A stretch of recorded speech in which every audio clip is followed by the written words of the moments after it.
Massachusetts, winter of 2019. James Mitchell watched the rain slide down the window of his small studio. He was 39 years old, the hands of an artist, a weary soul. He was a painter, or at least tried to be. On the kitchen table, envelopes piled up, electric bills, water, rent overdue for 2 months, payment notices printed in red letters that seemed to scream in silence. James had already sold almost everything that had any value: the TV, the good couch, even some old canvases he had kept with affection. But it hadn't been enough. The landlord had called that morning. His voice was firm, without hesitation. "Mr. Mitchell, if you don't pay by Friday, I'll have to take measures." Measures, such a polite word for eviction. James rubbed his face. He was exhausted, not just physically, but with that kind of weariness that comes from deep inside, from trying, failing, trying again. In recent years, the art market had forgotten him. Galleries no longer returned his calls. Exhibitions that once opened doors now seemed distant, like memories from another life. He still painted, of course, because that's what he knew how to do, what his hands demanded. But art alone didn't put food on the table. It didn't pay the bills that grew like a pile of unfulfilled promises. Today, we will walk together through this extraordinary story, from the moment James, a man who never believed, received that impossible commission, to the encounter that would change his life forever. But before we continue, I need to ask you something from the heart. Are you open to receiving the graces that the Virgin Mary has prepared for you? If your answer is yes, write in the comments, "Yes, I am ready for Mary's miracles." And if you're not yet part of this family, subscribe to the channel now, because here, every day, we witness the love and power of the Mother of God. James had sent resumes, looked for temporary jobs, even considered giving up painting and finding something normal, as everyone suggested. But whenever he thought about it, something inside him refused. Painting was all he had, all he was, and now he was about to lose even that. Since youth, James had never believed in God, not out of rebellion, not out of pain. He simply saw no reason to. To him, the universe was just what it was: matter, time, chance. No divine plans, no celestial interventions. Whenever someone spoke of miracles, answered prayers, or signs from beyond, James would simply listen in silence, without judgment, but also without belief. Religion, in his view, was tradition, collective emotion, a way for people to cope with the fear of the unknown, nothing more. And in that difficult moment of his life, while the bills piled up and despair knocked on his door, James didn't pray. He didn't ask heaven for help, because to him there was no one up there listening.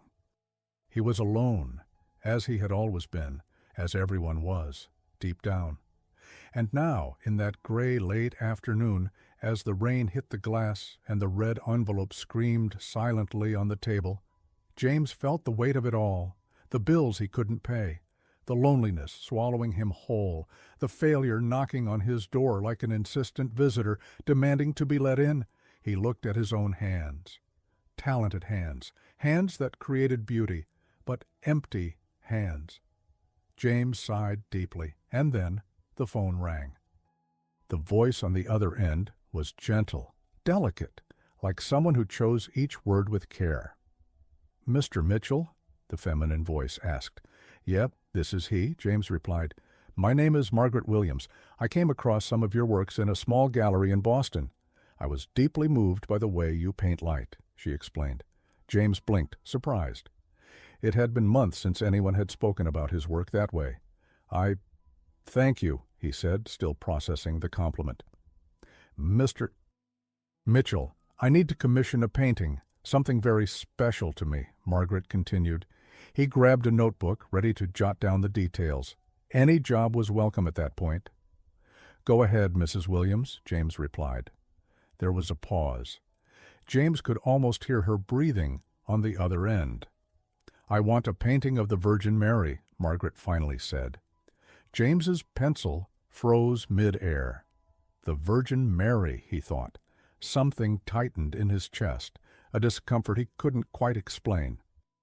"It's for our community church," Margaret continued, her voice soft but steady.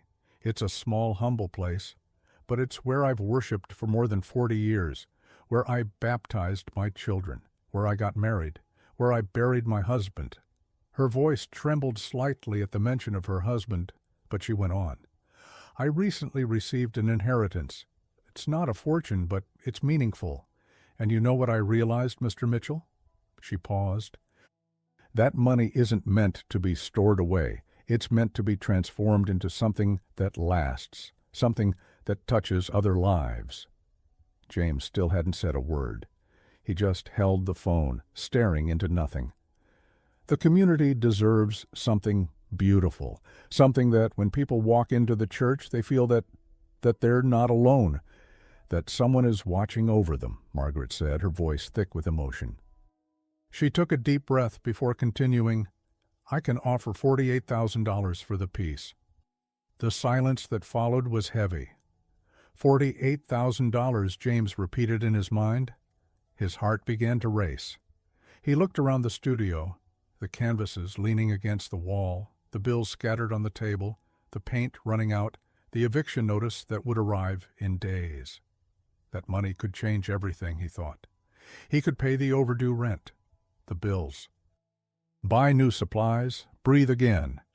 But there was something else, something he couldn't name, a strange feeling, as if he were about to cross a door that, once opened, could never be closed again. To paint the Virgin Mary, James reflected, he who had never believed, who had always considered it all hollow. How could he paint something he didn't believe in? How could he portray an image that to him was nothing more than a symbol? "Mr. Mitchell? Are you still there?" Margaret called, bringing him back to the conversation.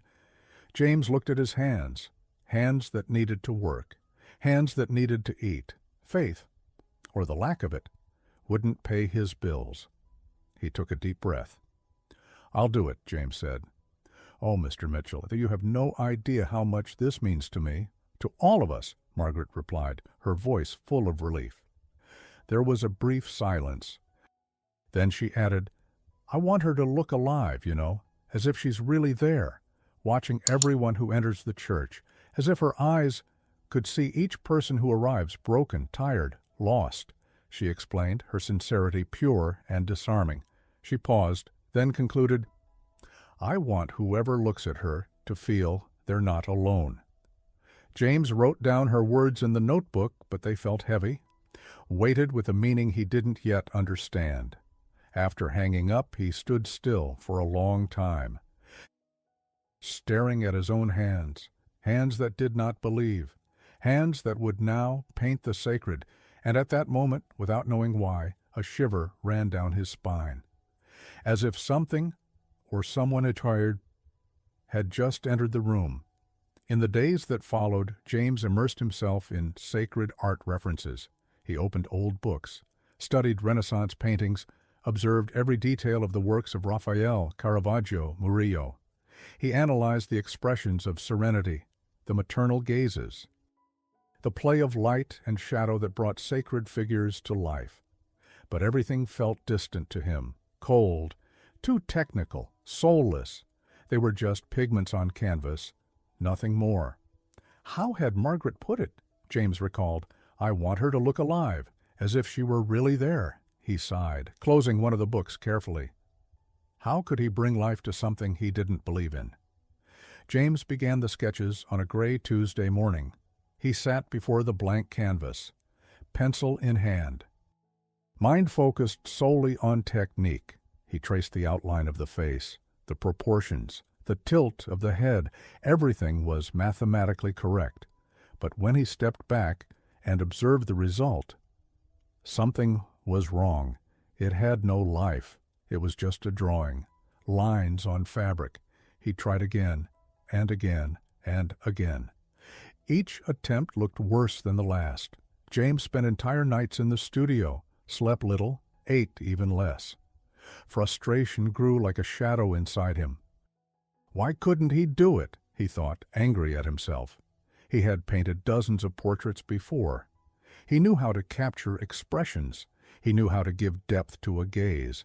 But now it was as if his hands had forgotten how. And then something began to change. It was Thursday night. James was painting the Virgin's blue mantle, long brushstrokes, precise movements. And that's when he noticed it, the pain. That chronic pain he'd carried in his right wrist for months, the result of years of holding brushes, of repetitive motion, had disappeared. He stopped, rotated his wrist, tested the movement. Nothing. No twinge, no discomfort. Strange, he thought. He kept painting. The pain didn't return, but when he stopped for dinner, set the brush down, the pain came back, sharp, familiar. James frowned. He returned to the canvas, picked up the brush again, began painting the mantle. And the pain vanished once more. Coincidence, James said aloud to himself. It must be just coincidence. But something inside him, something small, something he tried to ignore, wasn't so sure. The next day, around noon, James was mixing paints. He was trying to find the exact shade of blue for the mantle, something between sky blue and cobalt, something that conveyed serenity. That's when the light came in. It wasn't sunlight, it was different, a bluish light, soft, almost ethereal. It passed through the studio window and illuminated only the canvas, nothing else. James froze, brush suspended in the air. He looked toward the window. The sky was overcast, gray, without a single ray of sunlight. He looked back at the canvas. The light was still there, bluish, pulsing, alive. He felt his heartbeat quicken. He stood up, walked to the window, looked for an explanation, a car reflection, some piece of glass catching the light. Nothing. When he turned back to the canvas, the light was still there. Exactly 3 minutes later, it disappeared. As if it had never existed, James stood frozen, breathing fast, hands trembling slightly. This isn't possible, he murmured to himself. But it had happened. He had seen it. 1 week later, on a silent Sunday night, James was working on the details of the Virgin's face. He was alone. Windows closed, only the sound of the brush against the canvas, and then the scent arrived. Roses. Intense, sweet, unmistakable. James stopped painting. He lifted his head, took a deep breath. Roses, without a doubt. But there were no flowers there, no vase, no bouquet, nothing. He stood up, searching the room, opened cupboards, looked under the table, checked if something had been left forgotten in a corner. Nothing. The windows were shut. There was no way the scent could come from outside. And yet, it was there, filling the entire studio. James felt his heart race. He turned back to the canvas. The fragrance remained. It surrounded everything. Soft, yet impossible to ignore. It lasted about 10 minutes, and then it vanished. As if someone had closed an invisible door. James sat on the studio floor, ran his hands over his face. He took a deep breath, trying to calm down. It's psychological, he said aloud, as if trying to convince himself. Fatigue, stress, that's all. But his voice came out weak, trembling, because deep down he knew. He knew it wasn't fatigue, it wasn't stress. It was something else, something he couldn't or didn't want to name. The following Monday, James scheduled a doctor's appointment. He was worried, not so much about his wrist, which miraculously no longer hurt when he painted, but about what was happening to his mind. Lights, scents, strange sensations. Maybe it was some kind of neurological issue, he thought. The doctor examined him carefully, ordered tests, an X-ray of the wrist, blood work. A week later, James returned to hear the results. "Mr. Mitchell," said the doctor, looking at the papers, "everything is perfectly normal." James blinked. "What do you mean?" Your wrist is completely healthy, no signs of inflammation, no injuries, nothing that could explain the pain you described, the doctor explained, puzzled. But I was in pain for months, James insisted. The doctor shrugged. Sometimes the body heals itself. It could have been a mild tendinitis that regressed naturally. James left the office in silence. He walked to his car, sat behind the wheel but didn't start the engine. He just sat there, still, thinking, the healed wrist, the blue light, the scent of roses, all without explanation. He leaned his forehead against the steering wheel, and for the first time in a very long while, perhaps in his entire life, James felt fear, not of something evil, but of something he couldn't control, something that defied everything he had ever believed. Or rather, everything he had never believed. In the following weeks, James worked obsessively. He woke up early, slept late, sometimes didn't sleep at all. He thought of nothing else. The painting of the Virgin consumed his mind, his dreams, his hands. There was something in that work that devoured him in a way he had never experienced before. It wasn't just a job. It wasn't just money. It was something else, something he couldn't name. But even with all his dedication, something was still missing. The body of the painting was there, the blue mantle, the white garments, the delicate hands in a gesture of prayer. Everything technically perfect, but the face still wasn't right. James tried, painted, erased, painted again, but he couldn't capture what Margaret had asked for. I want her to look alive, her words echoed in his mind, as if she were there, watching, seeing every person who arrived broken, tired, lost. But James couldn't do it, and that disturbed him deeply. It was a Wednesday night. March was coming to an end, but winter didn't seem to want to leave. James was alone in the studio, as always. He was painting the final details of the cloak, adjusting the shadows, working on the light that should emanate from the figure. That was when the cold arrived, suddenly, intense. It wasn't the ordinary chill of a winter night. It was different. A cold that came from within, that pierced the skin. That touched the bones. James stopped painting, looked around. The windows were closed. The heater was on. But the cold continued, growing stronger. And then he noticed. The clock on the wall had stopped. It showed exactly 9:47 p.m., but the second hand was still, frozen. James felt his heart race.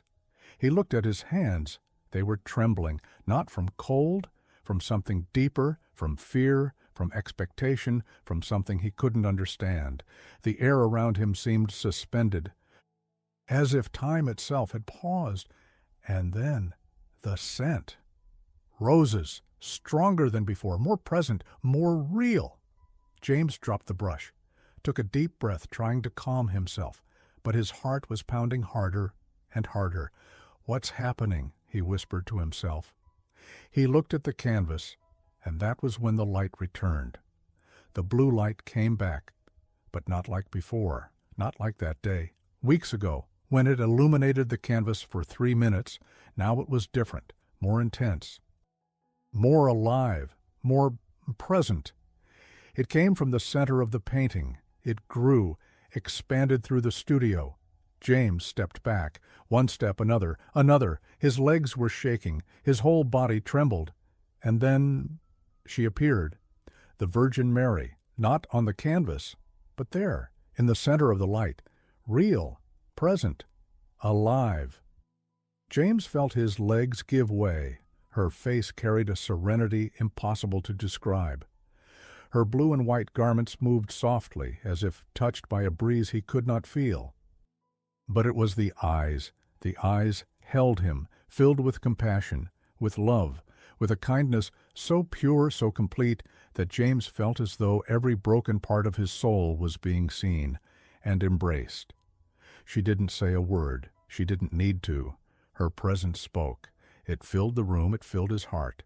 James wanted to speak, wanted to ask, wanted to understand, but no words came out, only tears, silent, unavoidable. Time seemed not to exist. It could have been a minute. It could have been an eternity. James no longer knew. He only felt. A peace he had never known. A love he never knew existed. Something that transcended all logic, all reason, all skepticism he had carried his entire life. And then, as gently as she had come, she began to fade. The blue light softened, dimmed, returned to the canvas, and disappeared. James fell to his knees, not by choice. His legs simply could no longer hold him. Tears ran down his face, silent, deep. They were not tears of sorrow, nor of joy. They were tears of understanding, of something he had never grasped, never felt, never believed. But now he knew. He knew there was something beyond matter, beyond time, beyond what the eyes can see, something, someone who watches, who sees, who loves. James stayed there on his knees for how long he could not say. When he finally stood, he was exhausted, but different, completely different. He looked at the canvas, and for the first time he knew exactly how to paint the face, because now he had seen. In the days that followed, James painted the face of the Virgin, but it was no longer he who painted, or rather, it was him, his hands, his brushes. But there was something more. Every stroke seemed guided. Every detail flowed effortlessly. There was no more doubt, no more hesitation. He knew exactly where to place each brushstroke, each shadow, each light. The eyes of the Virgin were the last. James spent hours on them, not because they were difficult, but because they were sacred. When he finished, he stepped back and looked. The painting was complete, but it was not just a painting. It was something that went beyond technique, beyond art. It seemed alive, just as Margaret had asked. The eyes, those eyes, seemed to follow whoever looked at them. They seemed to see, to perceive, to understand. James shivered, not from fear, from reverence.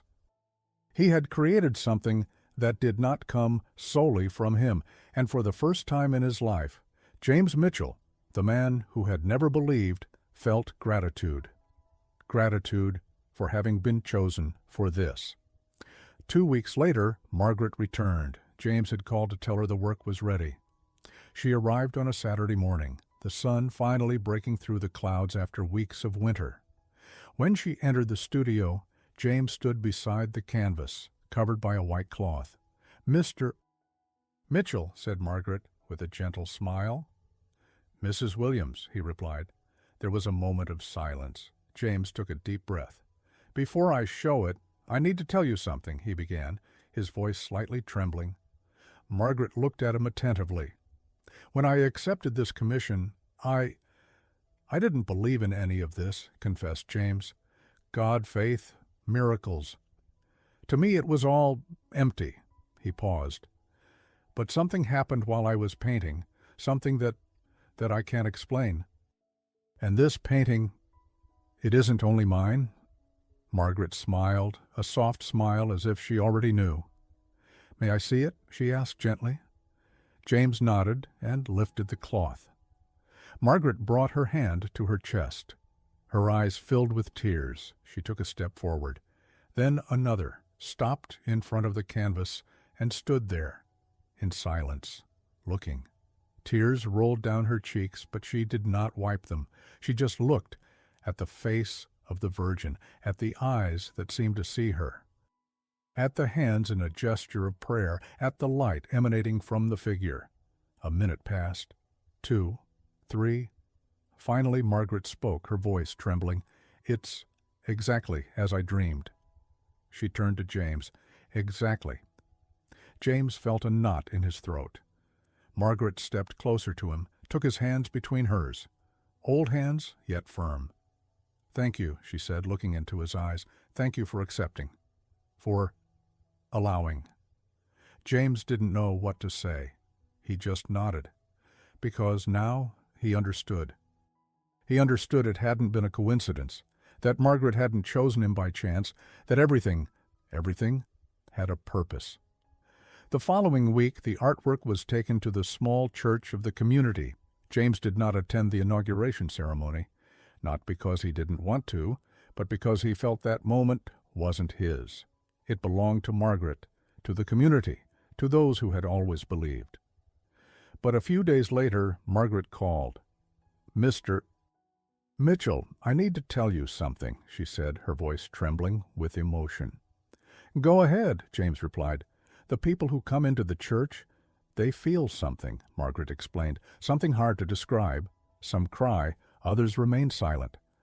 But all of them say the same thing." She paused. "They say they no longer feel alone." James closed his eyes. He felt a warmth spreading through his chest. An elderly woman who lost her son 2 years ago stood before the painting for almost an hour, Margaret continued. When she left, she said that for the first time since his death, she felt peace. Her voice trembled.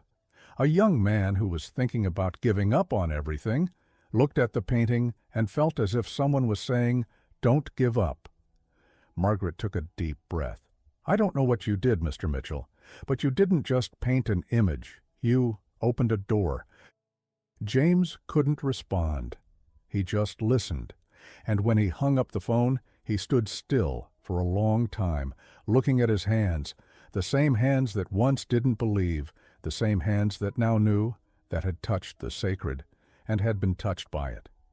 James kept painting, but never in the same way again. Something had changed within him, something deep, silent. It wasn't just the technique, it wasn't just the colors or the brushstrokes, it was the intention. Every canvas he created now carried something different, a presence, a reverence, a respect for what lies beyond the visible. He never spoke publicly about what he had experienced. He didn't try to prove anything. He didn't seek to convince anyone. Because he had understood something fundamental. Faith cannot be explained. Faith must be lived. The studio remained the same walls, the same windows, the same afternoon light coming through the glass. But James was different. He woke up earlier now, not out of obligation, but because he wanted to. Before picking up the first brush of the day, he would sit in silence for a few minutes, just giving thanks.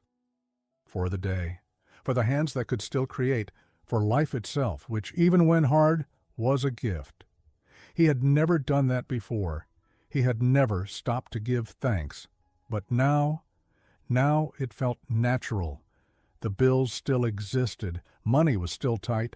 Even with Margaret's payment, an artist's life was uncertain. But James no longer felt that weight, that fear that used to consume him. There was something greater now, something that sustained him through the difficult days. From time to time, people would appear at the studio. Some came through recommendations. Others simply arrived, as if they had been guided. One afternoon, a young woman knocked on the door. Her eyes were red. Her hands trembled. I saw the painting in the church," she said softly, "and someone told me it was you who made it." "It was me," James confirmed. I wanted to know if you could paint something for me," she asked, hesitantly. James invited her in. She told her story, the recent loss, the pain she carried, the emptiness inside. "When I looked at that painting, I felt I wasn't alone," she said, tears streaming down her face. "And I need to feel that again, at home, on the hard days." James listened in silence. Then he nodded.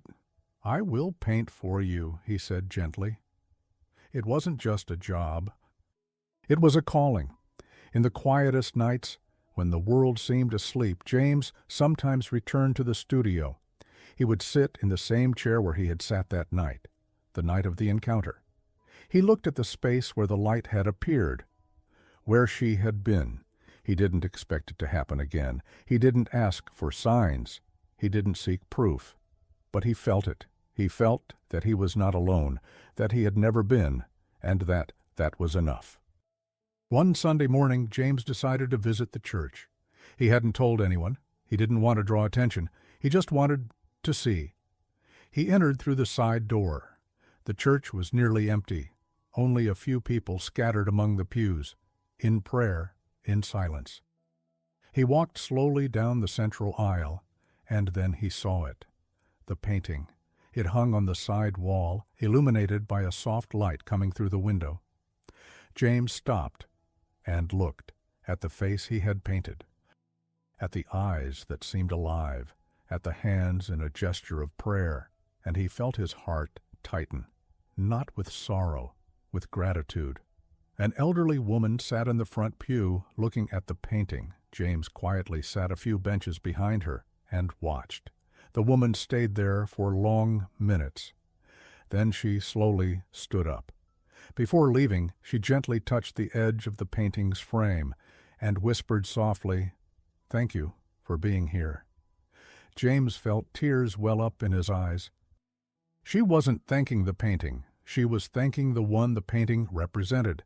And in that moment, James understood something profound. He hadn't merely painted an image. He had been an instrument of something far greater than he could ever comprehend. James left the church in silence. The morning sun lit up the streets. People walked by. Life went on. But he was different, not because he had seen something extraordinary, but because he had allowed himself to be seen. He had allowed something greater to touch his life and to transform it. He never became religious in the traditional sense. He didn't attend Mass regularly. He didn't speak in sermons. But now there was faith. Silent, deep, real. A faith that needed no proof, because it had been lived. James went back home. He entered the studio, picked up a brush, and began to paint, because now he knew. He knew that his hands, those hands that had never believed, had been chosen for something sacred. And that changed everything, forever. Sometimes the sacred doesn't arrive with thunder or blinding lights. It comes quietly, into the life of an ordinary man, in an unexpected commission, in a moment of surrender. James Mitchell never sought God, but God found him, through the hands of a woman of faith, through a blank canvas, through a love he didn't know existed, and, once known, it could never be forgotten. If this story touched your heart, leave a comment saying, "Thank you, Virgin Mary." And if you haven't subscribed yet, subscribe now. Because here, every day, we witness the love that transforms lives. May the Virgin Mary intercede for you and for all those you love. Until the next story, be at peace.